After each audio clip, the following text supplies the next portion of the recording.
जी। सो 36 page number में भगवान श्री चैतन्य महाप्रभु का शिक्षा अमृत, आज हम तीसरा दिन इस चीज को दे रहे हैं, जिसमें प्रभुपाद ने जो समझाया है उसको हम आगे बढ़ाएंगे, पढ़ेंगे। वेद हमें सूचित करते हैं कि इस सृष्टि से परे विशाल लोक है और परव्योम आध्यात्मिक आकाश भी है। यह प्राकृत अभिव्यक्ति संपूर्ण सृष्टि का अत्यंत लघु अंश है। प्राकृत सृष्टि में इस ब्रह्मांड जैसे असंख्य ब्रह्मांडों का समावेश है। ये सारे प्राकृत ब्रह्मांड संपूर्ण सृष्टि के अंश मात्र हैं और सृष्टि का मुख्य अंश परव्योम में श्री संकर्षण, प्रद्युम्न, श्री अनिरुद्ध और श्री वासुदेव अपने इस चतुर्व्यूह में स्थित है। ये चीज मैंने पहले भी आपको बता रखी है कि एक तो आध्यात्मिक लोक है और एक भौतिक लोक है। तो ये जो सृष्टि है ये भौतिक है, इसके परे विरजा नदी आती है, फिर उससे आध्यात्मिक लोक शुरू होता है। तो यह जो प्राकृत अभिव्यक्ति मतलब ये जो भौतिक जगत है वो पूरी सृष्टि का बहुत ही छोटा सा एक अंश है और ऐसे असंख्य ब्रह्मांड हैं जो कि हम पढ़ेंगे कि कैसे आते हैं। और फिर इसके लिए हमने देखा था कि मुख्य अंश जो है जहां से शुरू होता है बलराम जी से फिर संकर्षण, प्रद्युम्न, अनिरुद्ध और वासुदेव, ये चतुर्व्यूह होता है। तो पूर्व लेखानुसार प्राकृत ब्रह्मांडों को परम ईश्वर श्री कृष्ण महाविष्णु रूप से प्रकट करते हैं। सबसे पहले महाविष्णु, जिस प्रकार संतान के लिए पति पत्नी का संग होता है उसी प्रकार महाविष्णु अपनी पत्नी माया अथवा अपरा प्रकृति के साथ परोक्ष संग करते हैं। भगवत गीता में भगवान ने कहा है, सर्व योनिषु कौन्तेय मूर्तय संभवन्ति या तासा ब्रह्म मयोनिर अहम बीज प्रदापिता। हे कौन्तेय, अर्जुन, यह समझना चाहिए कि सभी योनियों के जीवों का जन्म इस बहिरंगा शक्ति से होता है, अर्थात प्रकृति माता है और मैं बीज देने वाला उन सबका पिता हूँ। अब बीज देते वक्त भी भगवान अपना एक विस्तार करते हैं। बलराम जी से महाविष्णु, तो महाविष्णु जो हैं वो दृष्टिपात करते हैं। आपको मैं वो पिक्चर, आज मुझे ध्यान नहीं रही, लेकिन वो पिक्चर एक ऐसी आती है जिसमें भगवान है ना दृष्टिपात कर रहे होते हैं। तो इस तरह से महाविष्णु से दृष्टिपात होता है। फिर विष्णु देखने मात्र से माया, ये हमने आपने क्या बोल रखा था जी? थोड़ा सा और आगे जाएंगे? नहीं, नहीं यहीं माता से है जी, क्या? नीचे वाला जो पैराग्राफ है ना वो ही लाइन चल रही है पीछे अभी। ओके ओके, ठीक है ठीक है ठीक है, ओके। तो विष्णु देखने मात्र से माया अथवा बहिरंगा प्रकृति में गर्भधान कर देते हैं। यह दिव्य पद्धति है। प्राकृत होने के कारण हम केवल अपने एक अंग से गर्भधान कर सकते हैं, किंतु परम ईश्वर भगवान श्री कृष्ण अथवा महाविष्णु किसी भी अंग द्वारा किसी भी अंग में गर्भधान कर सकते हैं। वे केवल अपरा प्रकृति की ओर देखकर उसके पेट में असंख्य जीवों का गर्भधान कर सकते हैं। ब्रह्म संहिता भी प्रमाणित करती है कि परम ईश्वर भगवान श्री कृष्ण का दिव्य विग्रह इतना शक्तिशाली है कि इसका कोई भी अंग किसी भी अन्य अंग का कार्य संपादित कर सकता है। हम हाथ अथवा त्वचा द्वारा ही स्पर्श करने में समर्थ हैं, किंतु श्री कृष्ण तो दृष्टि से भी स्पर्श कर सकते हैं। हम नेत्रों द्वारा केवल देख सकते हैं, स्पर्श अथवा गंध ग्रहण नहीं कर सकते, परंतु भगवान श्री कृष्ण अपने अप्राकृत नेत्रों से गंध ग्रहण और भोजन करने में भी समर्थ हैं। जब श्री कृष्ण को भोग अर्पण किया जाता है तो हम उन्हें भोजन करते नहीं देखते। अन्न पर दृष्टि डालकर जगत में होने वाली क्रिया की पद्धति का हम अनुमान तक नहीं लगा सकते, क्योंकि वहां सब कुछ अप्राकृत है। यह नहीं कि श्री कृष्ण कुछ खाते नहीं है या हम उनके द्वारा खाने की कल्पना मात्र करते हैं, परंतु वे वास्तव में खाते हैं, पर उनकी भोजन विधि हमारे खाने की विधि से भिन्न है। तो ये चीज तो बहुत अच्छे से ब्रह्म संहिता में भी दी गई है और भगवत गीता में भी आएगी जब हम आगे पढ़ेंगे कि भगवान अपने एक अंग से दूसरे का कार्य करते हैं। ऐसा ऐसा नहीं है कि भगवान हमारे भौतिक शरीर की तरह भगवान का शरीर है। मतलब जो हमारा भौतिक शरीर में लिमिटेड है, सब कुछ तो लिमिटेड है। इस वजह से हमें क्या होता है कि अ, हमारा कोई एक अंग होता है, हम उसी से वो कार्य कर पाते हैं, दूसरे अंग से दूसरा कार्य कर पाते हैं, इस तरह से होता है। ठीक है, नेक्स्ट पढ़ते हैं।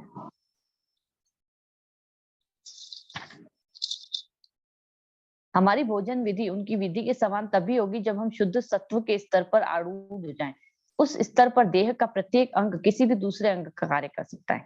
सृष्टि करने के लिए विष्णु को कुछ भी नहीं चाहिए। ब्रह्मा की उत्पत्ति के लिए उन्हें लक्ष्मी जी की आवश्यकता नहीं होती, क्योंकि ब्रह्मा का जन्म विष्णु की नाभि से कमल से होता है। ये आपने, मुझे लग रहा है ये हमने पहले पढ़ा था, ये वो वाला है, अव्यक्त प्रकृति और परा प्रकृति, ये हो चुका है प्रभु जी। आगे इसमें हो सकता है ये 36-37 पेज दिखा रहे हैं, मुझे ऐसा लग रहा है ये कल हो चुका था। आगे और करिए थोड़ा सा।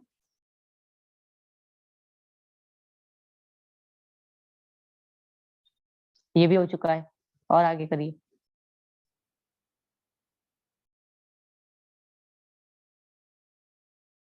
हाँ, अब ये वेद हमें सूचित करते हैं ना, इसका नेक्स्ट पेज पे आ जाइए।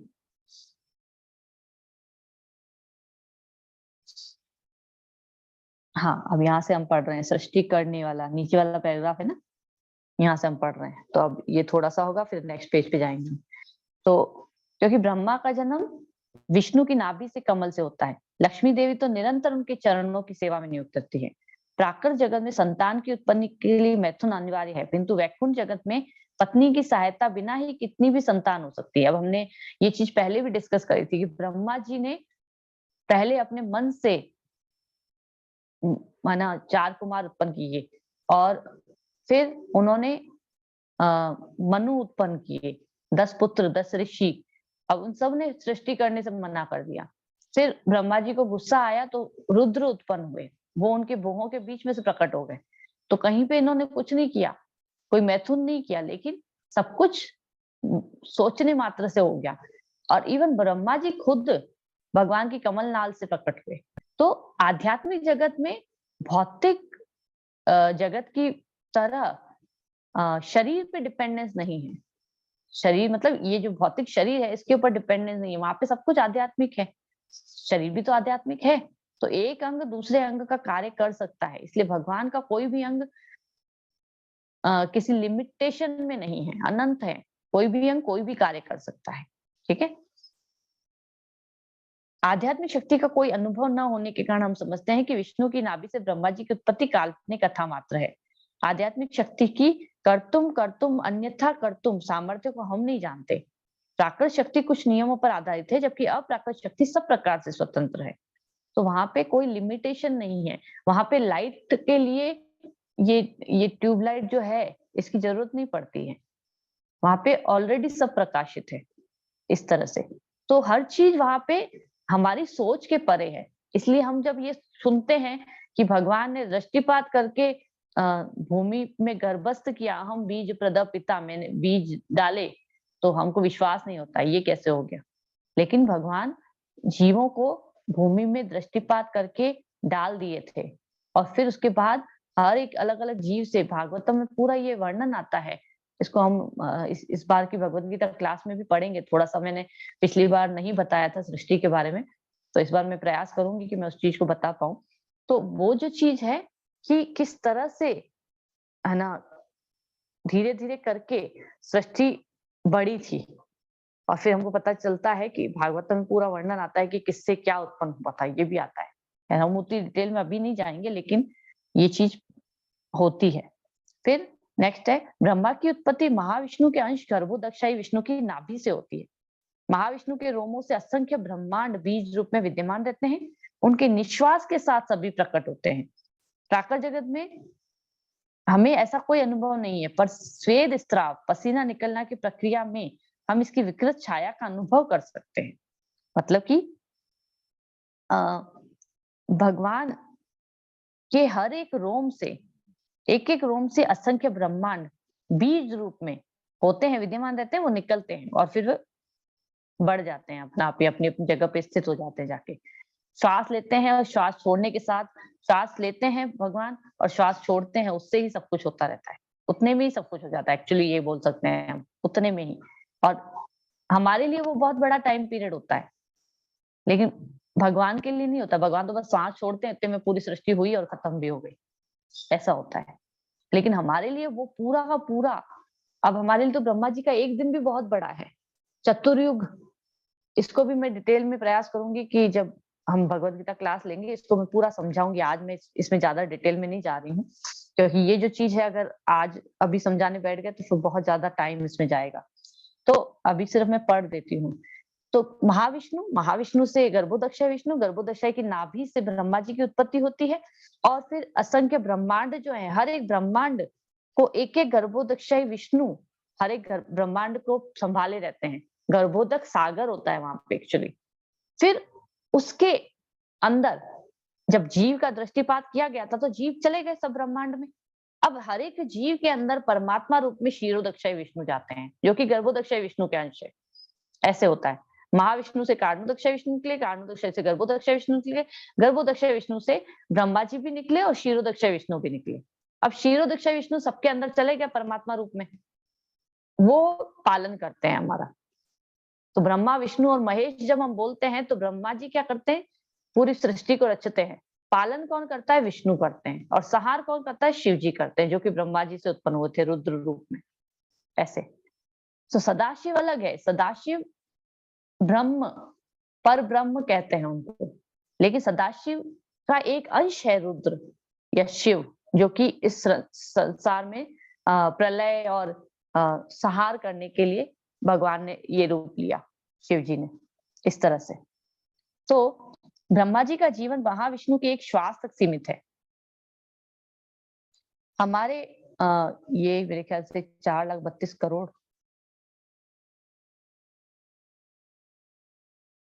4 अरब 32 करोड़ होगा ये वर्ष ब्रह्मा के 12 घंटे के बराबर है। इस परिणाम के अनुसार ब्रह्मा की आयु 100 वर्ष है। अब बताइए 12 घंटे हैं सिर्फ ये, इसका डबल करेंगे तो एक दिन बनता है हम ब्रह्मा जी का।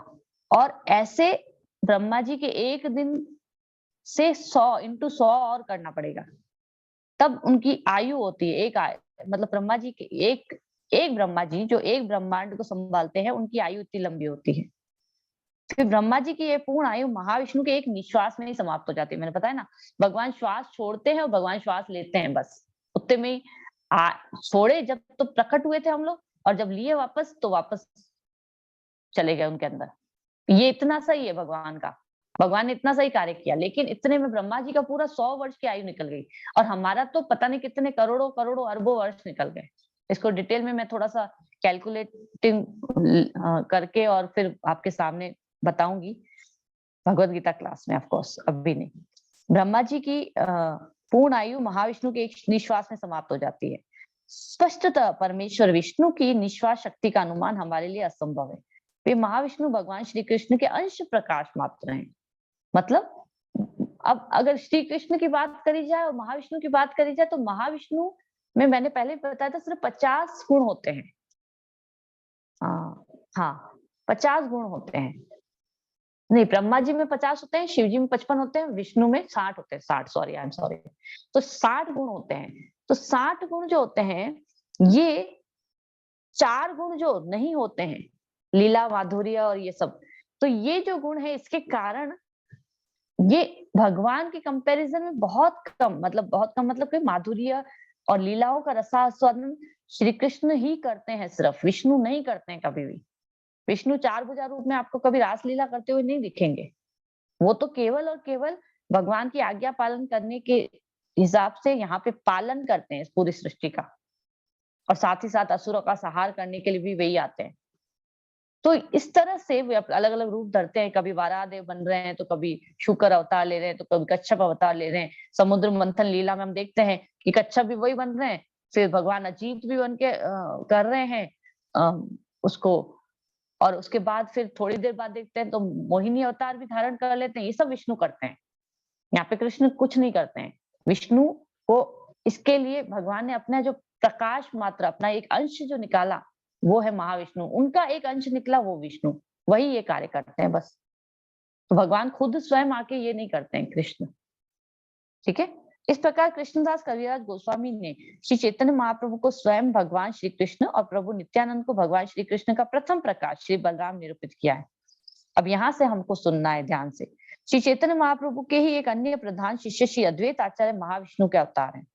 श्री अद्वैत आचार्य प्रभु भी भगवान है, और ठीक ठाक तो वे भगवत अवतार है। उनका नाम अद्वैत है क्योंकि वे परम ईश्वर श्री कृष्ण से अभिन्न है।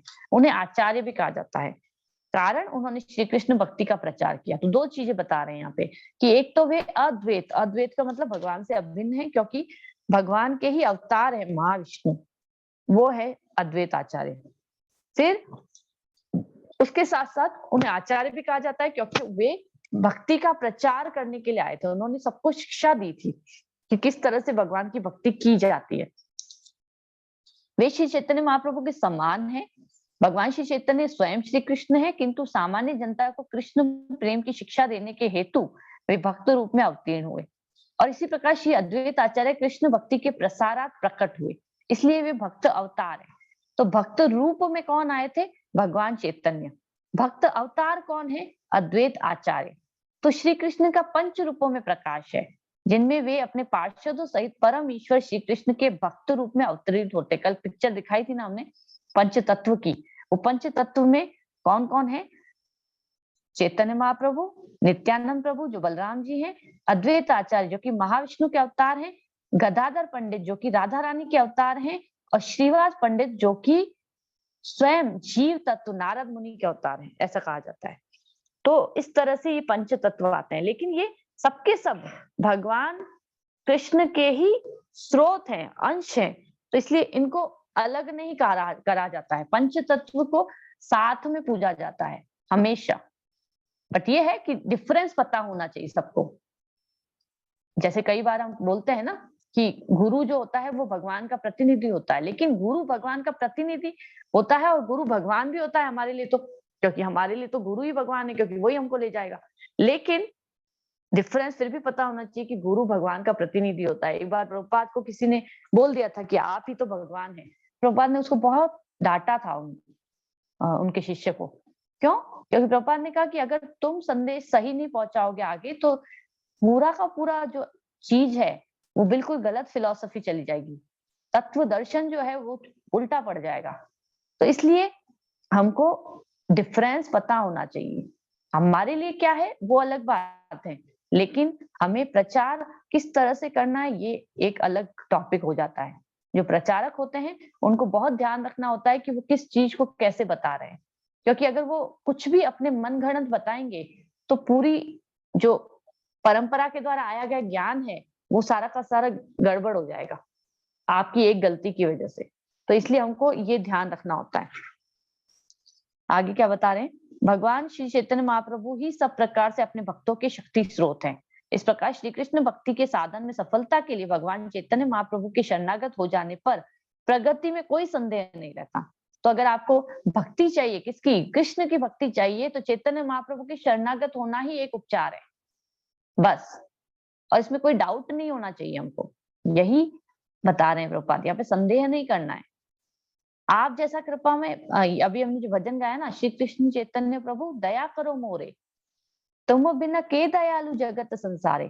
तो यहाँ नरोत्तम दास ठाकुर का भजन है ये, और वो कह रहे हैं हे चैतन्य महाप्रभु मुझ पर कृपा करिए, आप जैसा कृपा में दूसरा कोई भी नहीं है, इसलिए मेरी याचना परम आवश्यक है। फिर आगे क्या बताते? पतित पावन हेतु तव अवतार, मौसम पतित प्रभु ना पाई बिहार। यानी कि आपका अवतार तो पतितों के उद्धार के लिए तो है, तो मेरे से बढ़कर पतित तो आपको कोई, पतित मतलब नीचा, क्या बोल सकते हैं दूसरा शब्द इसके लिए? पतित गिरा हुआ, गिरा हुआ। पतित का मतलब होता है गिरा हुआ, नीचा, नीच।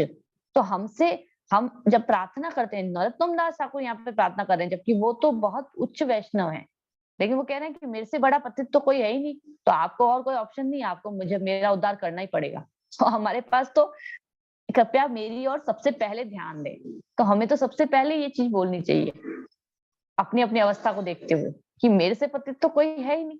हम कलयुग में आए हैं, पड़े हुए हैं, पता होने के बावजूद भी हरिनाम में रुचि नहीं आ रही है, पता होने के बावजूद भी गुरु के प्रति शरणागति नहीं हो रही, तो इससे ज्यादा पतित और क्या हो गया।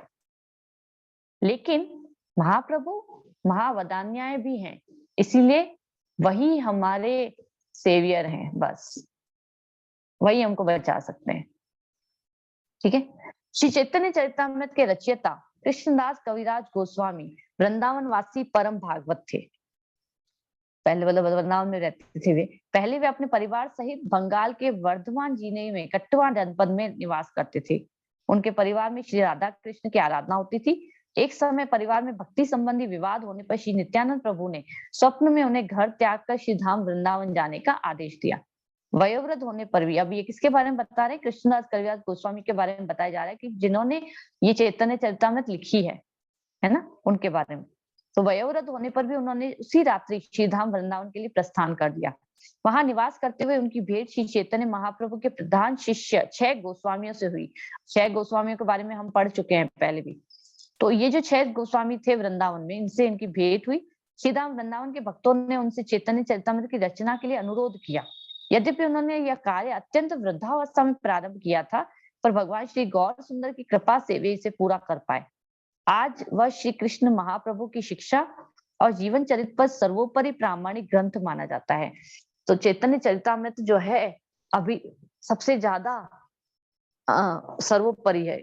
मतलब इसके अलावा हम बाकी सबको रेफरेंस लेते हैं, चैतन्य भागवत भी है, और एक और बताई थी ना, कर्चा करके है गुरु महाराज, वो भी लेते हैं। गुरु महाराज एक्चुअल में हमारे गुरु महाराज जी जो जयपताका स्वामी महाराज चैतन्य लीला करके एक पुस्तक लिख रहे हैं। तो चैतन्य लीला जो पुस्तक लिख रहे हैं उसमें वो चैतन्य भागवत, चैतन्य चरितामृत और ये कर्चा और एक और पुस्तक आती है, मैं नाम भूल रही हूँ अभी। तो इन चारों का कंपाइलेशन कर रहे हैं, वो संकलन कर रहे हैं उसमें। तो संकलन का मतलब क्या हुआ कि कई चीजें जो है चैतन्य चरितामृत में दे रखी है लेकिन चैतन्य भागवत में नहीं दे रखी है, और कई चीजें कर्चा में दे रखी है तो दूसरी जगह नहीं दे रखी है।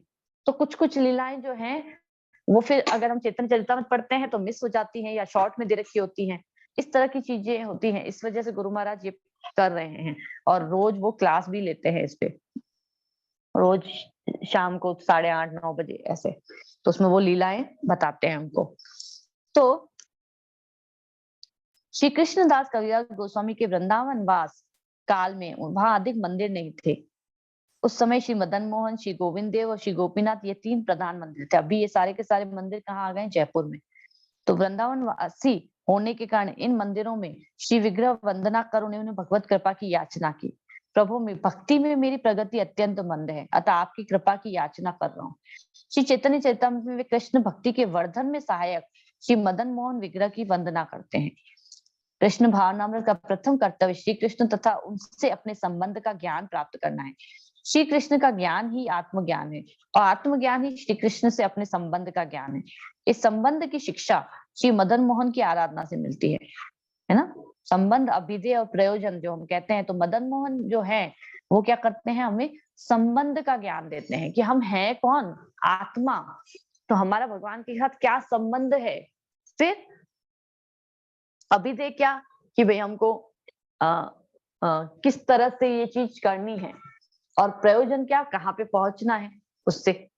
तो इस तरह से कृष्ण भक्ति के लिए ये 3 विग्रह जो है ये प्रधान विग्रह होते हैं, और ये तीनों के तीनों मंदिर जो हैं अभी जयपुर में है। और इसलिए कृष्णदास कविराज गोस्वामी सबसे पहले उन्हीं से संबंध जोड़ते हैं।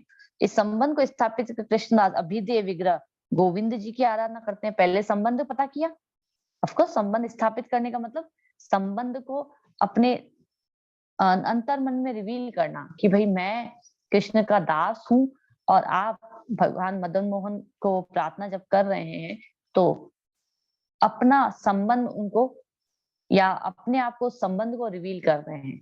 फिर उसके बाद अभिधेय संबंध को स्थापित करके गोविंद जी की आराधना, विग्रह की आराधना करना या जो प्रोसेस होता है वो अभिधेय कहलाता है। तो श्री गोविंद जी श्री धाम वृंदावन में नित्य विराजमान है। वृंदावन में प्रासाद स्पर्श मणि से रचित है। प्रचुर दुग्ध देने वाली सुरभि गाय, सब कामनाओं को पूर्ण करने वाले कृप वृक्षों से यह धाम परिपूर्ण है। श्री धाम वृंदावन में श्री कृष्ण सुरभि गायों को चराते हैं, और लक्ष्मी रूपा हजारों गोपियां उनकी आराधना में संलग्न रहती हैं। श्री कृष्ण के प्राकृत जगत में अवतीर्ण होने पर यह श्री धाम वृंदावन भी अवतरित होता है। उसी प्रकार जैसे किसी विशिष्ट पुरुष का परिकर उसका अनुगमन किया करता है। श्री धाम वृंदावन को प्राकृत जगत में स्थित नहीं माना जाता, क्योंकि श्री कृष्ण के आने पर उनकी ये व्रजभूमि उन्हीं के साथ आती है। अतः भक्तगण पृथ्वी पर स्थित गोकुल वृंदावन का आश्रय लेते हैं, क्योंकि वह आदि वृंदावन धाम गोलोक का प्रतिरूप है। ठीक है। यह शंका हो सकती है कि आज वहां कोई कल्प वृक्ष नहीं है, किंतु गोस्वामियों के निवास काल में वहां कल्प वृक्ष थे। ऐसे वृक्ष के निकट जाकर केवल इच्छा करना पर्याप्त नहीं, अपितु पहले भक्त बनना होगा। तो गोस्वामीगण एक वृक्ष के आश्रम में एक रात्रि भर रहते थे। कल्प वृक्ष उनकी संपूर्ण अभिलाषा को पूरा कर देते। सामान्य मनुष्य के लिए ये महान आश्चर्यजनक हो सकता है, पर भक्ति में प्रगति करने पर इसकी प्रत्यक्ष अनुभूति होती है। लेकिन सबसे बड़ी बात यहाँ पे ये है कि कल्पवृक्ष से जाके वो ये नहीं मांगते थे कि मुझे बंगला चाहिए, मुझे गाड़ी चाहिए, मुझे वो चाहिए, मुझे वो चाहिए। आपने वो लीला सुनी होगी, मैंने पहले भी बताई है, रूप गोस्वामी थे शायद या सनातन गोस्वामी, याद पूरा याद नहीं है मुझे, लेकिन इन दोनों में से कोई आचार्य थे और कोई आता है उनके पास भक्त और कहता है कि मुझे ना सबसे सबसे महंगी या सबसे अमूल्य वस्तु दीजिए आप, जो आपके पास है। तो उनके पास मणि थी, वो उनको देते हैं। फिर कहते हैं वो डस्टबिन में पड़ी है, तुम जाके ले लो। तो वो सोचता है कि ये कैसा व्यक्ति है, इनके पास ये मणि है और ये खुद मुझे दे रहे हैं और वो भी डस्टबिन में पड़ी है। तो फिर आखिर इनके पास ऐसा क्या है जो मेरे ये ना नहीं दे रहे हैं। तो वापस जाके वो शंका करते हैं, कहते हैं कि भाई आपके पास सबसे अमूल्य वस्तु क्या है जिसके कारण आप इस मणि की भी वैल्यू नहीं कर रहे हैं। तो फिर वो उनको कहते हैं कि मेरे पास जो है उसके लिए तुमको इस मणि को पहले त्यागना होगा। तो फिर वो व्यक्ति जाके पहले मणि को जाके सागर में फेंक देता है, उसके बाद आता है वापस से और फिर वापस आके इन गोस्वामी से पूछता है। तो फिर वो उनको हरि नाम की दीक्षा देते हैं।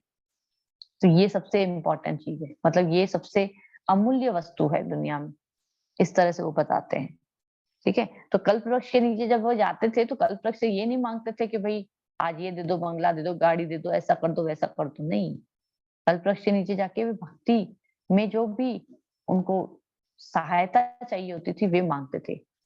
महाप्रभु ने मंदिर बनाने को बोला है, महाप्रभु ने प्रचार करने को बोला है, महाप्रभु ने ये पुस्तक लिखने को बोली है, महाप्रभु ने शास्त्रों पे लिखने को बोला है। हमने सब कुछ ये सुना था, अलग अलग गोस्वामियों को अलग अलग ऑर्डर दिए थे महाप्रभु ने, और उनको उसके निर्देश अनुसार चलने के लिए सारे भक्त एक दूसरे को सहायता करते हैं। जब तक ये बहुत इंपॉर्टेंट चीज है भक्ति में। भक्ति में जब आप आगे बढ़ेंगे ना, सबसे इंपॉर्टेंट चीज है फेथ। एक तो बाहरी जगत में हम ऑलरेडी इतना ज्यादा कूटनीति होती है, इतना ज्यादा क्या कहते हैं, धोखा धोखा धोखेबाजी होती है। जब हम भक्ति में आते हैं, हम साधक हैं, ऑफ कोर्स हमारे अंदर अनर्थास हैं। ऐसा नहीं है कि अभी भक्ति में आ गए, मालाएं करने लग गए इसलिए गंदगी नहीं है। लेकिन फिर भी प्रयास ये करना चाहिए कि हमारा जो एक अच्छा चीज हमारे अंदर होनी चाहिए, हर भक्त के अंदर या हर साधक के अंदर, ऑफ कोर्स भक्त में तो होती ही है, साधक में होनी चाहिए कि वो एक भक्त के प्रति क्या कह सकते हैं, ईमानदार रहे। ईमानदार होने का मतलब क्या होता है कि आप धोखेबाजी या कूटनीति ना करें। इसमें भक्ति से उस पर्सन का विश्वास उठ जाता है। जब हम किसी को प्रचार भी करते हैं ना, तो हमें इस चीज का बहुत ध्यान रखना होता है। और साथ ही साथ हम जो हमारे भक्त, हमारे फ्रेंड्स होते हैं, फ्रेंड्स का मतलब हमारे बराबर के होते हैं, उनके केस में भी हमको ध्यान रखना होता है। क्योंकि एक बार अमरेंद्र प्रभु अपनी क्लास में बता रहे थे, थोड़ा सा ये टॉपिक उससे अलग जा रहा है, लेकिन अमरेंद्र प्रभु अपनी क्लास में बता रहे थे कि हिज होलीनेस राधा गोविंद महाराज, उन्होंने ऐसे उनको इंस्ट्रक्शन दिए थे कि भाई आप कुछ भी करो, लेकिन डेवोटी केयर जो होती है ना, वो एक इम्पॉर्टेंट पार्ट होना चाहिए एक साधक के जीवन में।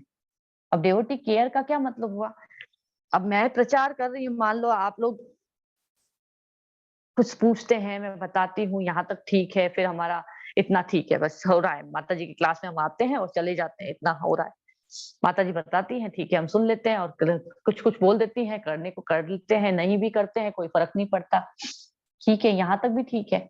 लेकिन जब हम देखते हैं कि वास्तव में कोई भक्त परेशानी में है और अगर हम वहां पे भी कृपणता दिखाते हैं और हम उसकी सहायता नहीं करते हैं, तो ये एक अच्छी बात नहीं है। मतलब इसके लिए उदार हृदय होना चाहिए।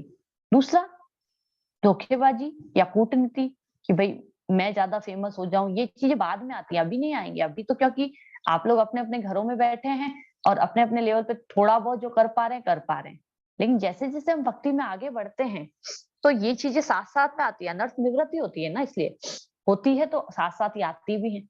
तो फिर क्या होता है, फिर उससे हमें बार बार वही मानसिकता में गिरने की इच्छा होती है। लेकिन भक्त का ये या साधक का ये कर्तव्य होता है कि अगर वो कोई चीज, मतलब सबसे ज्यादा होता है कॉन्फिडेंस गेन करना। आप किसी का कॉन्फिडेंस गेन जब कर लेते हो तो वो व्यक्ति आपके लिए बिक जाता है, लेकिन पहले होता है उसका कॉन्फिडेंस गेन करना। आज हमारे गुरु महाराज हैं, हजारों हजारों शिष्य हैं उनके, 50,000 से ज्यादा शिष्य, 70,000 शायद हो चुके हैं, लेकिन उसके साथ साथ वो मरते हैं उनके ऊपर। मतलब सारे के सारे हम जैसे नालायक कुछ होंगे जो नहीं करते होंगे ऐसा, लेकिन बाकी सारे तो मतलब इतना इतना ज्यादा उनका गुरु महाराज के प्रति है, क्यों है? क्योंकि वो प्रेम देते हैं, वो कॉन्फिडेंस देते हैं कि तुम मेरी शरण में जब आओगे, मेरे संरक्षण में आओगे तो तुम्हें धोखा नहीं मिलेगा। ये ये भक्त की क्वालिटी होती है और ये भक्तों में होनी चाहिए कि वो कॉन्फिडेंस गेन करें। एक भक्त दूसरे भक्त की चिंता करे। जरूरी नहीं है कि सारी रिस्पॉन्सिबिलिटी एक प्रीचर के ऊपर ही आती है या काउंसलर के ऊपर। एक भक्त जब दूसरे भक्त को परेशानी में देखे तो वो उसकी सहायता करे। ये और कॉन्फिडेंस गेन करने का मतलब कभी भी हमको बैक बाइटिंग करना या पीछे से मजाक उड़ाना, इस तरह की चीजें भी हमको अवॉइड करनी चाहिए। क्योंकि जब इस तरह की गंदगी में हम पड़ जाते हैं तो हम वही माहौल क्रिएट कर देते हैं जो कि हम बाहरी भौतिक जगत में करते थे। वही माहौल यहाँ पे भी क्रिएट हो जाता है, इसलिए हमको इससे बचना चाहिए। ठीक है, ये थोड़ा सा अलग चला गया, लेकिन यहाँ पे जो बात की जा रही थी उससे मुझे ये चीज ध्यान में आई। ठीक है, श्रीधाम वृंदावन का यथार्थ आस्वाद वही कर सकता है जिसने विषयों में सुख अनुसंधान करना छोड़ दिया हो। एक महाभागवत के उद्गार हैं, विषय भोग की वासना से मेरा चित्त कब शुद्ध होगा जिससे मैं श्रीधाम वृंदावन का दर्शन कर पाऊंगा। तब होगा चित्त शुद्ध। वृंदावन के दर्शन जो हम करके आते हैं ना, वो एक्चुअल में नहीं है वृंदावन। वृंदावन के दर्शन तो महाभागवत करते हैं। हम तो फिर भी इन महाभागवतों के सानिध्य में या फिर उच्च वैष्णवों के सानिध्य में कुछ एक एक अंश मात्र को समझ पाते हैं, शायद ये है इस तरह से। अदरवाइज वृंदावन अपने आप को रिवील नहीं करता है। तो जब शुद्ध भक्त ये बोल रहा है कि मेरा शुद्ध चित्त कब होगा, जब मैं वृंदावन के दर्शन कर पाऊंगा, तो हमारी तो क्या स्थिति होगी, है ना? वासना से मेरा चित्त कब शुद्ध होगा। जो जितना अधिक कृष्ण भावना भावित होकर पथ पर उन्नति करेगा उतना ही सारा जगत वैकुंठ लगने लगेगा। इस सिद्धांत के अनुसार कृष्णदास कविराज इस वृंदावन को परव्योम में स्थित वृंदावन धाम के तुल्य मानते हैं। इसलिए उनके लिए यह है कि ये वृंदावन वैसा ही है जैसा आध्यात्मिक जगत में है। श्री चैतन्य चरितामृत में उनका उल्लेख है, श्री धाम वृंदावन में कल्पद्रुम के नीचे शोभायमान रत्नागर सिंहासन पर श्री श्री राधा गोविंद देव विराजमान है। वहां श्री कृष्ण के प्रिय ग्वाल सखा और गोपांगना गान नृत्य तांबुल, ये एक भजन है ना, वृंदावन रम्य स्थान, मेरे ख्याल से उसके ये मीनिंग्स आ रहे हैं कि वहां पे नैवेद्य पूर्ण और पुष्प सज्जा द्वारा श्री राधा कृष्ण की सेवा करते हैं। आज भी श्रवण मास में झूला सजाकर इस दृश्य को पुनर्जीवित किया जाता है। प्राय उस समय लोग वृंदावन जाकर भगवत विग्रह के दर्शन करते हैं। श्री कृष्णदास कविराज गोस्वामी का दृढ़ विश्वास है कि श्री राधा गोविंद विग्रह हमें श्री राधा कृष्ण की सेवा की शिक्षा देते हैं। श्री मदन मोहन विग्रह से केवल यही स्थापित होता है कि प्रभु मैं आपका नित्य दास हूँ, किंतु गोविंद देव जी से सेवा की स्वास्तिक स्वीकृति होती है, इसलिए अभिदेय विग्रह है। और गोपीनाथ गोपी वल्लभ श्री कृष्ण है, अपने वेणुनाथ से उन्होंने सब गोपियों को आकृष्ट किया और अपने पास आने पर उनके साथ नृत्य किया। आप तीन चीजें बहुत अच्छे से याद रखिएगा, ये वाली जो अभी आ रही हैं। क्या? संबंध, अभिधेय और प्रयोजन। संबंध क्या है? मैं भगवान का नित्य दास हूं, मैं आत्मा हूं। ये मदन मोहन जी विग्रह से हमको संबंध पता चलता है। फिर गोविंद देव जी हमें क्या सिखाते हैं कि किस तरह से अर्चना वंदना की जाए। तो ये वास्तविक स्वीकृति सेवा जो है हमको कौन करवाते हैं? गोविंद देव जी करवाते हैं, इसलिए वे अभिधेय विग्रह हैं। और श्री गोपीनाथ जी जो हैं वो प्रयोजन, मतलब जो भगवान के साथ जाके उनकी लीला में नियोजित होना, ये गोपीनाथ विग्रह कराते हैं।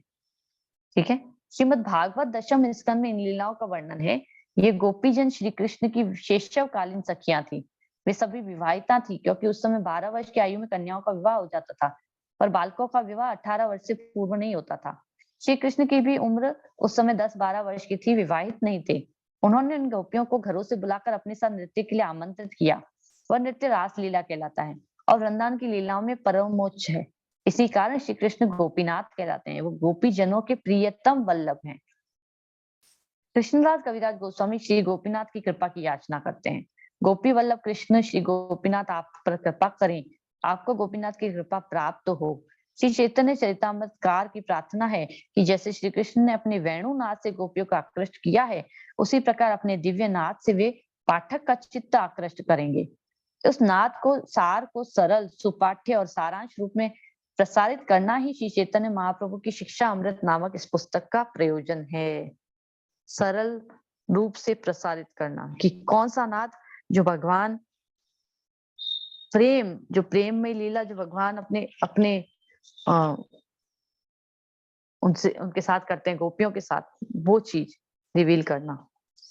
ठीक है, हम रूप शिक्षा नहीं करेंगे। हम अभी पहले चैप्टर जो मैंने छोड़ दिया था, भूमिका से पहले इंट्रोडक्शन पार्ट था, भगवान श्री चैतन्य महाप्रभु का संक्षिप्त जीवन चरित्र, वो मैंने पहले इसलिए नहीं लिया क्योंकि मैंने कहा पहले हमको तत्व पता होना चाहिए, उसके बाद हमको समझ में आएगा कि जीवन में भगवान के क्या हुआ, क्यों प्रकट हुए, इतना तो मैंने बता दिया था।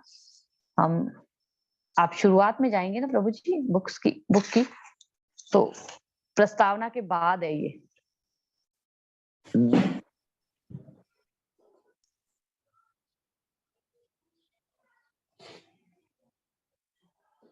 ठीक है, तो हम अभी मैं पढ़ना शुरू करती हूँ, जब तक प्रभु जी कर रहे हैं, कोई दिक्कत नहीं। यह विवरण सर्वप्रथम श्री भक्ति विनोद ठाकुर प्लस श्री चैतन्य महाप्रभु की जीवनी और शिक्षा में प्रकाशित हुआ था। श्री गौर सुंदर चैतन्य महाप्रभु, अब उनके बारे में बताया जा रहा है कि वो कैसे आए थे, कौन थे, ये सब बताया जा रहा है। तो श्री गौर सुंदर चैतन्य महाप्रभु मायापुर के नदिया नगर में 23 फाल्गुनी पूर्णिमा 1407 शताब्द के दिन संध्या समय प्रकट हुए। उनके प्राकट्य के अवसर पर चंद्र ग्रहण था। परंपरा अनुसार उस समय नदिया निवासी हरि बोल के तुमुल उद्घोष के साथ भागीरथी स्नान में संलग्न थे। उनके पिता सामान्य वैदिक ब्राह्मण, ये किसका माइक ऑन है, एक सेकंड।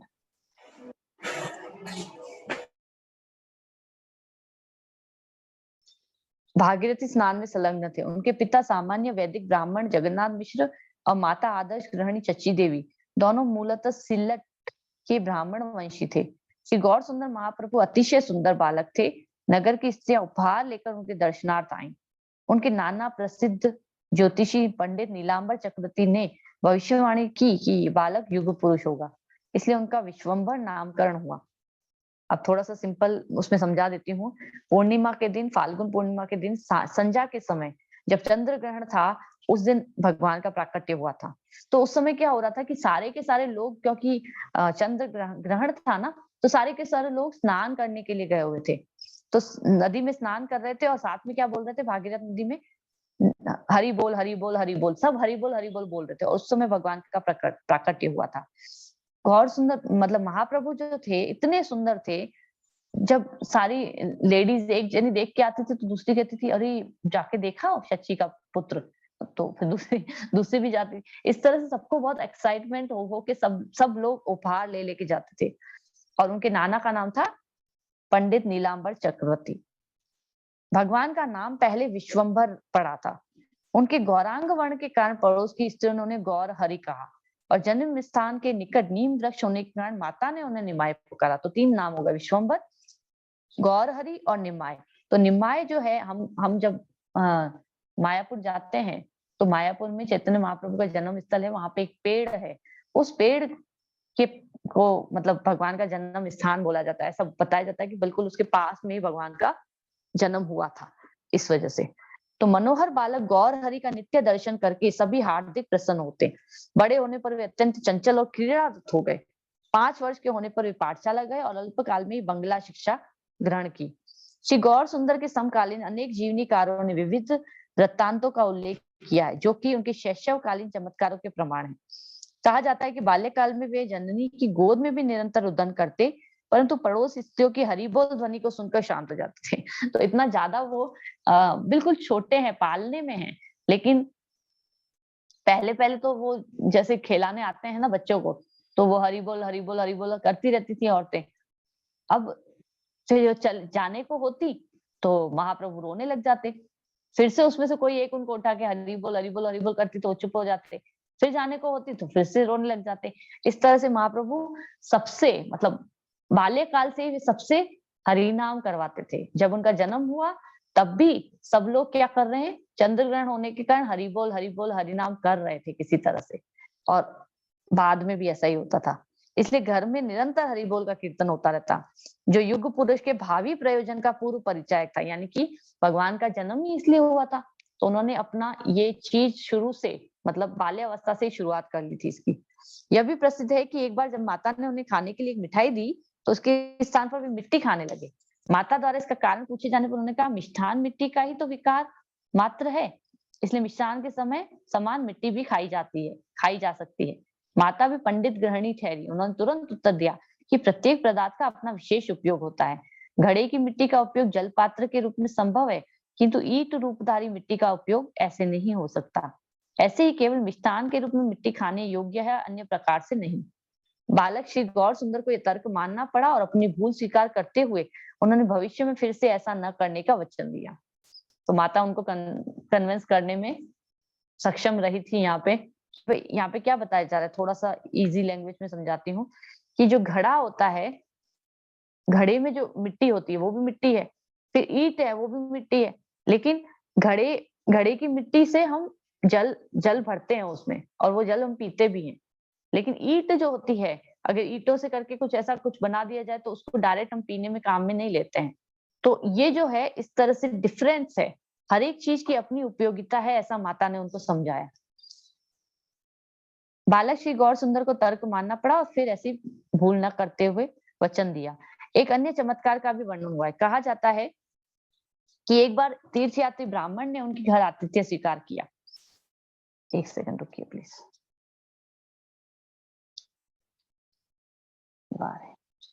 ठीक है।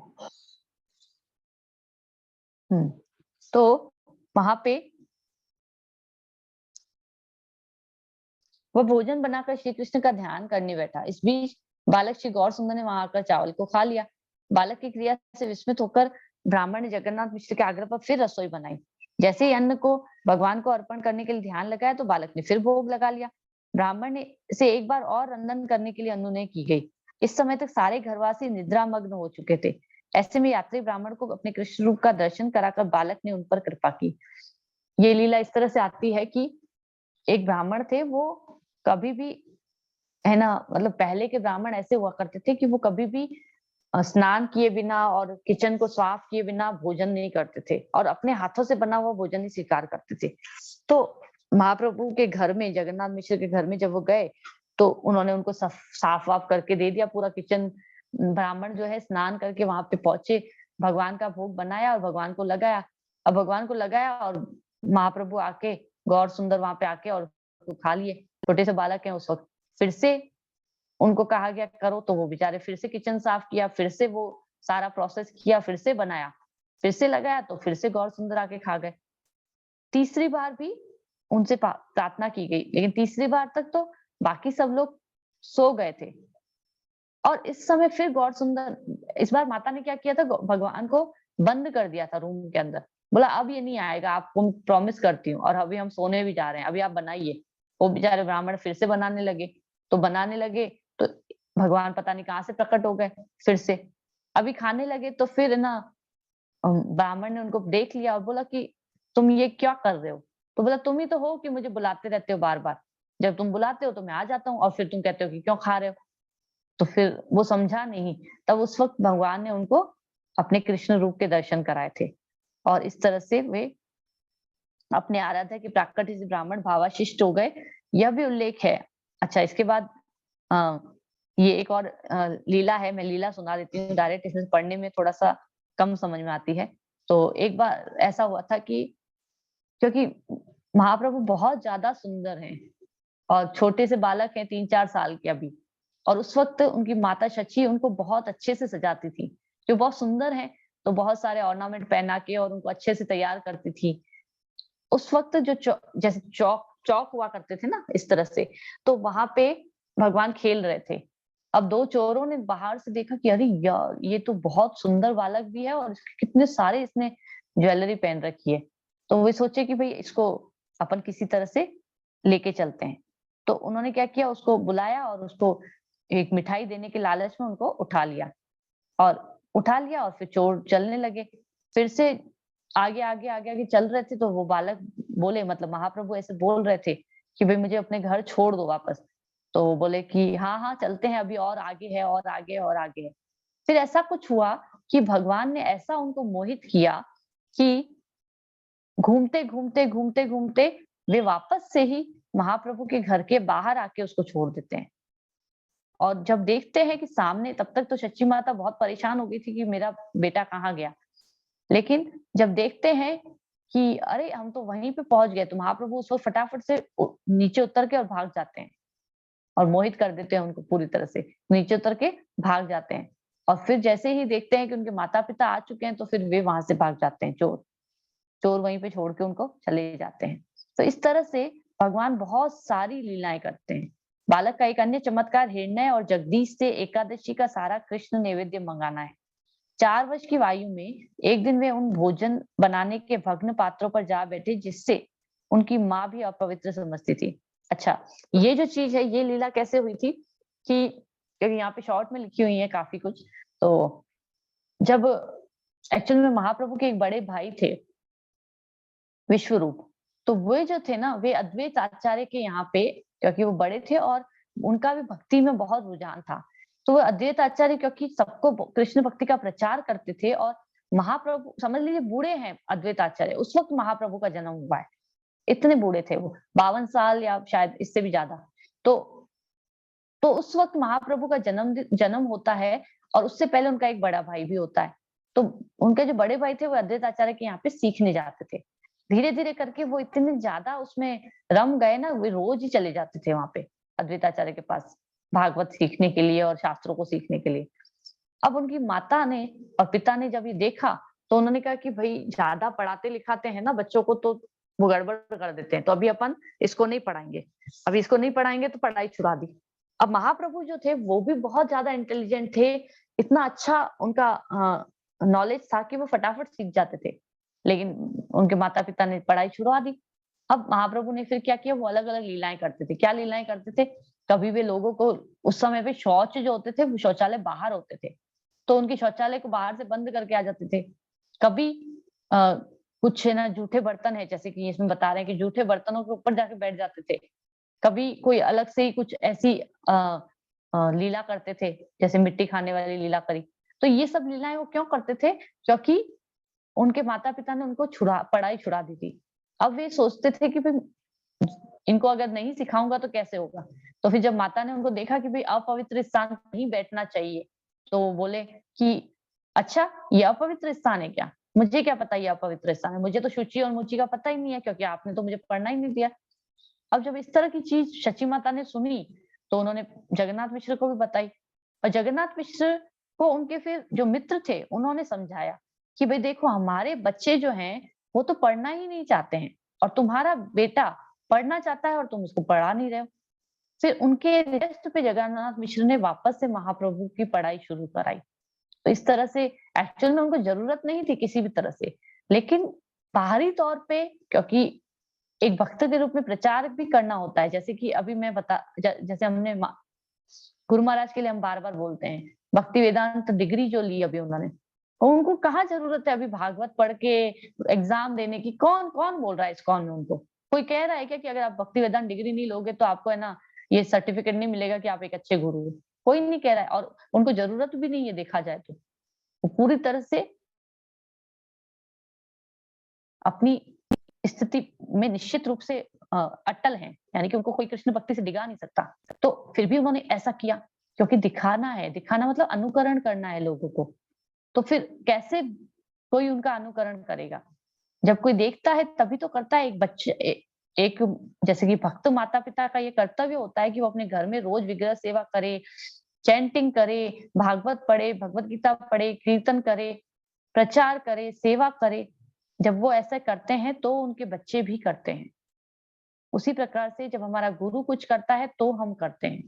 तो इसी प्रकार से महाप्रभु जब भक्त रूप में आए, तो ये समझाने के लिए वे आए कि भक्ति कैसे की जाती है। तो भक्ति करने के लिए ऐसा नहीं है कि आपको पढ़ाई-वढ़ाई छोड़ देनी है, सन्यास ही ले लेना है, ऐसा कुछ नहीं है। आप तो पूरी तरह से अपने आप को सरेंडर शरणागत अवस्था में जब रखते हैं हम लोग, तब भक्ति हो जाती है। भगवान की शरणागत। अब शरणागत होने के लिए योग की अवस्था जो मैं हमेशा बताती हूँ, जो हम भगवत गीता में पढ़ रहे हैं, कर्म योग। कर्म करते हुए निश्चित रूप से भगवान में ध्यान लगा रहे हैं, वो कर्म योग ही होता है। तो इस तरह से महाप्रभु यहाँ पे क्या कर रहे हैं, बता रहे हैं, समझा रहे हैं। तो जब अपवित्र स्थान पे बैठे तो फिर पात्रों के संबंध में पवित्र अपवित्र का प्रश्न ही नहीं उठता। इन विवरणों का संबंध उनके 5वें वर्ष की आयु तक है। 8वें वर्ष में श्री गौरांग ने मायापुर के निकट गंगानगर में गंगादास पंडित के टोल प्रवेश किया। केवल 2 वर्ष में वे संस्कृत व्याकरण और काव्यालंकार में विद्वान हो गए। इसके बाद उनका अध्ययन अपने घर पर स्वाध्याय के रूप में हुआ, जहाँ पंडित कुछ पिक्चर्स हैं अभी यहाँ पे। पंडित पिता के सब महत्वपूर्ण ग्रंथ उन्हें उपलब्ध थे। प्रतीत होता है कि प्रख्यात पंडित रघुनाथ शिरोमणि से अध्ययन करने वाले अपने मित्रों की स्पर्धा में उन्होंने स्मृति और न्याय का भी स्वाध्याय किया। मतलब फिर उन्होंने खुद में से पढ़ाई करी सब कुछ अपने घर पे बैठ के। इस प्रकार 10 वर्ष की आयु में श्री चैतन्य व्याकरण, काव्य, अलंकार, स्मृति और न्याय के प्रसिद्ध विद्वान हो गए। इसी काल में उनके अग्रज विश्वरूप ने ग्रह त्याग कर संन्यास आश्रम ग्रहण किया था। उनके जो बड़े भाई थे उनके लिए बताया जा रहा है। नव किशोर होने पर भी श्री चैतन्य ने माता पिता को यह कहकर सांत्वना दी कि वे भगवान की प्रसन्नता के लिए उनकी सेवा करेंगे। शीघ्र ही उनके पिता का गोलोकवास परलोक गमन हो गया। इससे उनकी जननी अत्यधिक शोकमग्न हो गई कि महाप्रभु ने अपने नित्य सौम्य विग्रह से विधवा माता को सांत्वना दी।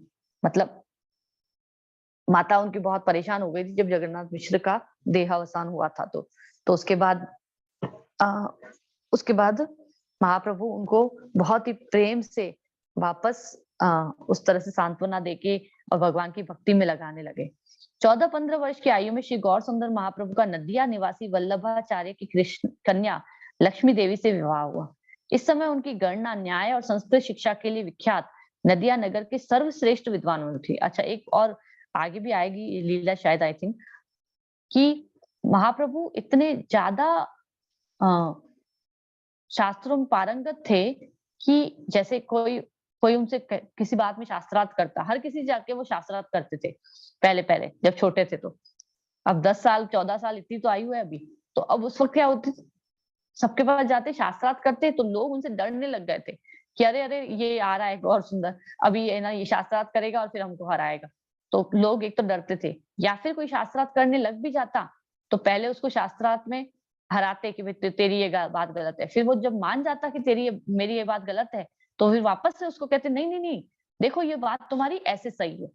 फिर वो जब मान जाता है अरे हाँ सही है, मैंने बिल्कुल सही बोला था, फिर थोड़ी देर बाद बोलते अरे नहीं नहीं नहीं तुम्हारी बात ऐसे गलत है। तो इस तरह से वो शास्त्रार्थ में इतने पारंगत थे कि वे हर तरह से लोगों को कंफ्यूज कर देते थे, इतने पारंगत थे। ठीक है ना, ये लास्ट ये पैराग्राफ हम पढ़ लेते हैं, थोड़ा सा 5 मिनट का टाइम लगेगा। इस समय उनकी गणना न्याय और संस्कृत शिक्षा के लिए विख्यात नदिया नगर के सर्वश्रेष्ठ विद्वानों में थी। स्मार्ट पंडित ही नहीं, सारे न्यायिक भी उनकी साहित्यिक वार्ता में विवाद करने का साहस नहीं करते थे। ग्रस्त होने के कारण पद्मा तट से वे धनोपार्जन के लिए पूर्व बंगाल गए। वहां अपनी विद्वता के प्रदर्शन से विपुल धन प्राप्त किया। इसी काल में समय समय पर वे वैष्णव धर्म का भी उपदेश करने लगे। श्री तपन मिश्रा को वैष्णव सिद्धांतों की शिक्षा प्रदान कर बनारस की आज्ञा दी। मतलब तपन मिश्रा उनके एक शिष्य थे, शिष्य मतलब उस पे शिष्य नहीं बने थे, लेकिन उनके ग्रुप में थे, तो पार्षद ही थे एक तरह से। तो उनको फिर बोला गया था कि आप बनारस जाओ। और उनके पूर्व बंगाल के प्रवास काल में ही पत्नी लक्ष्मी देवी का सर्प के काटने से परलोकवास हो गया। लेकिन ऐसा बताया जाता है, आज ही मैं कोई क्लास सुन रही थी, उसमें बता रहे थे कि लक्ष्मी देवी जब भगवान चले गए ना, उनको भाई विवाह तो हो गया था, लेकिन अब वो चले गए थे टूर पे चले गए थे जब इधर बनारस की साइड और इधर, तो फिर उसके बाद क्या हुआ, लक्ष्मी देवी उनका विरह सहन नहीं कर पाई, तो इसलिए एक तरह से उन्होंने अपने आप को खत्म कर दिया। सांप का काटना था या नहीं था ये चीज पूरी तरह से वो है कि भाई ये व्यवस्था की गई थी, अदरवाइज वो जीवित नहीं रह सकी उनके विरह में, क्योंकि लक्ष्मी माता, लक्ष्मी देवी वही हैं इस वजह से। तो आगे कहाँ गए? हाँ, ग्रह लौटने पर उन्होंने माता को शोकमग्न पाया। मानव जीवन की क्षण भंगुरता का उपदेश देखकर उन्होंने जननी को सांत्वना दी। माता के अनुरोध से राज पंडित श्री सनातन मिश्रा की कन्या विष्णु प्रिया देवी का पारिग्रह किया। यात्रा से लौटने पर उनके साथी फिर से संग हो गए। अब वे इतने प्रसिद्ध हो गए कि नदिया के सर्वश्रेष्ठ पंडित माने जाने लगे। स्वयं को महान दिग्विजय कहने वाले केशव मिश्रा कश्मीरी नदिया के पंडितों से शास्त्रार्थ के लिए नदिया में आया। ये स्टोरी भी मैं सुना देती हूँ, इसको पढ़ने में थोड़ा वो ज्यादा समझ में नहीं आता है। तो एक पंडित थे दिग्विजय पंडित, वो अ, नदिया ये जो गांव है जहाँ पे महाप्रभु रहते थे, वहां पे सब जगह से घूमता वो वहां पे पहुंचा था और हर जगह पे शास्त्रार्थ करके लोगों को हरा के आता था। तो नामधारी दिग्विजय पंडित से भयभीत होकर नदिया के टोल विद्वान एक निमंत्रण का छल करके नगर से चले गए। तो सारे के सारे जो विद्वान थे नदिया गांव में, जैसे ही पता चला ना कि ये पंडित आ गया है, तो सारे के सारे भाग गए वहां से बहाना करके। क्यों? क्योंकि सबको पता था कि ये क्या करता है, ये आता है, बोलता है शास्त्रार्थ करो, फिर लिखवाता है कि अब मैंने तुमको हरा दिया है। तो बहुत ज्यादा वो इस तरह का था। तो इस श्री गौर सुंदर महाप्रभु और केशव कश्मीरी का मायापुर के बड़गुड घाट पर मिलन हुआ। अत्यंत संक्षिप्त वार्ता में कश्मीरी पंडित बालक गौर सुंदर से परास्त होकर अपमान भयवश पलायन करने को बाध्य हो गया। हाँ, तो ये स्टोरी इस तरह से है कि फिर महाप्रभु और इनका दोनों का वाद विवाद जब होता है, तो महाप्रभु सबसे पहले उनको कहते हैं कि अच्छा तुम एक काम करो, तुम गंगा मैया के ऊपर मुझे बताओ, 100 श्लोक बताओ। तो वो गंगा मैया के ऊपर 100 श्लोक बताने लग जाते हैं दिग्विजय पंडित। अब वो इतने धारा प्रवाह, मतलब इंटेलिजेंट भी होते हैं, उनके जीवा पे हमेशा सरस्वती का वास रहता था, उनको वरदान मिला हुआ था सरस्वती माता से। तो वो इस वजह से इतने इंटेलिजेंट होते हैं कि धारा प्रवाह रूप से बोलते जाते हैं। जैसे ही खत्म करते हैं, तो महाप्रभु उनको बताते हैं कि तुम्हारे श्लोक तो बहुत अच्छे थे, लेकिन इस जगह पे इस श्लोक में ये गड़बड़ थी, इस जगह पे इस श्लोक में ये गड़बड़ थी। अब वो दिग्विजय पंडित सोचने लग गए कि मेरे को तो सरस्वती माँ ने यह वरदान दिया था कि मुझसे कोई गलती नहीं होगी कभी भी। जैसे अभी मैं बात कर रही हूँ, तो बात करते करते भी हम अटक रहे हैं, लेकिन उनका तो संस्कृत के श्लोकों में भी इतना कमांड था। तो कैसे कैसे मैं समझूं? तो उन्होंने सरस्वती माँ से प्रार्थना करी और पूछा उनसे कि भाई ये ऐसा क्यों हुआ? तो सरस्वती माँ ने उनको प्रकट होकर ये कहा कि भाई मैंने ये कहा था कि तुम मेरे अंतर्गत आने वाले किसी भी शक्ति से पराजित नहीं होगे, लेकिन जिनसे तुम वाद विवाद करके आए हो वो तो मेरे ही भगवान हैं, तो तुम उनसे कैसे जीत सकते हो? वो तो मेरे पास जो शक्तियां हैं वो उनसे ही आती हैं, तो तुम उनसे कैसे जीत सकते हो? तो इस तरह से ये लीला हुई थी। निमाय पंडित अब अपने समय के सर्वोत्तम पंडित मान्य हो गए। ठीक है, यहाँ तक हम आज समाप्त करते हैं, कल हम आगे पढ़ेंगे।